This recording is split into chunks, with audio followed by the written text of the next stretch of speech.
Since World War II, there has not been another tragedy that resembles the scope of the Holocaust in any way, but there are many cases in which the world stands on the side and does not prevent genocide and does not prevent mass murder. It can be Biafra or Cambodia or Rwanda or Sudan. We do not have a date set aside to commemorate what happened in 1967. I think there's no need for that because you'll be reopening old wounds. It's not the duty of people who are not involved to deny the pain of people who are involved. In Nigeria, there's this big embargo about Biafra. You must never talk about Biafra. We have to move on. You have to forget. You have to just move on. Forget about it. But it's not the duty of people who are not there to forget. If the people who suffered want to forgive and forget, it's their prerogative and they can do that at their will. Well, Steve Jobs, has anybody read his autobiography?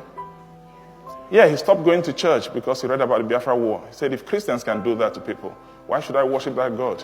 I don't agree with him, but that's his view. He felt so bad about the war.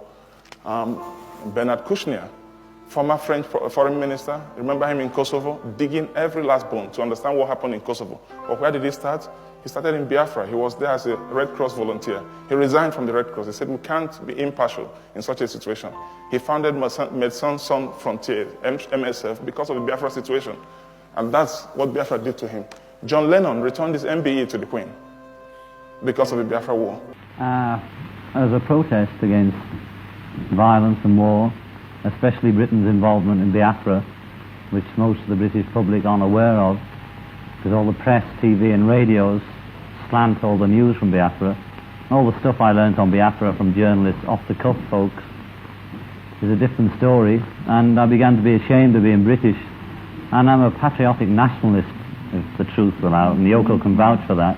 I'm always fighting about what Britain invented, radar, and what all the different things we've done. But every day I just began to worry a bit more about it, and I was going to send the MBE back anyway. I could have done it privately, but the press would have found out anyway. He would have been here a week later instead, less impact. Jimi Hendrix was playing concerts to raise money for the children in Biafra. He was raising money to feed people like me. I would have died if those flights hadn't come in. 3,170 flights in 3 years that came in with all the food we wanted because there was no way to feed Biafra. And of course, part of the war strategy was to starve and kill everybody. Akanu Ibiam, he had all the awards from here. CBE, MBE, everything, right up to the knighthood. He returned all of that to the Queen because of the war. If you came away from some of the earlier tragedies of the Biafran War and some of the wars in Africa and the AIDS things I photographed, there wasn't enough darkness. The next piece is also by Alex Baranovsky. It's called Biafra, and this was actually written for a documentary which just came out at the beginning of this year. The documentary is called McCullin, and it's about the very famous war photographer Don McCullin, who traveled around the world over the last 30, 40 years, taking the most extraordinary photographs, mostly of war-torn areas. And Biafra was a former province near to Nigeria, where they had a most horrendous civil war in the 1960s. And there was a particular colony, children's colony, which had been abandoned, and thousands of children were left there to die. And Don McCullin arrived at this place in Biafra to find all these children there. And the children thought that he had come to save them. But the truth was he was there as a photographer. He'd come to take photos. You know, I'd walk into a school in Biafra and I would see 800 children dying.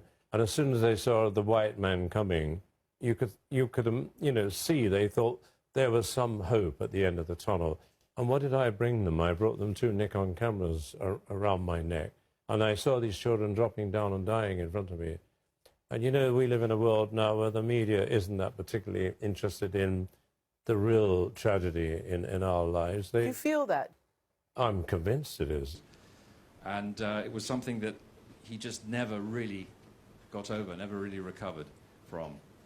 And Alex wrote this particular piece based on that, and it's in the film, which is the most extraordinary documentary. I would urge any of you to go and see it. It's just out, and it has picked up 2 BAFTA nominations, in fact, just recently.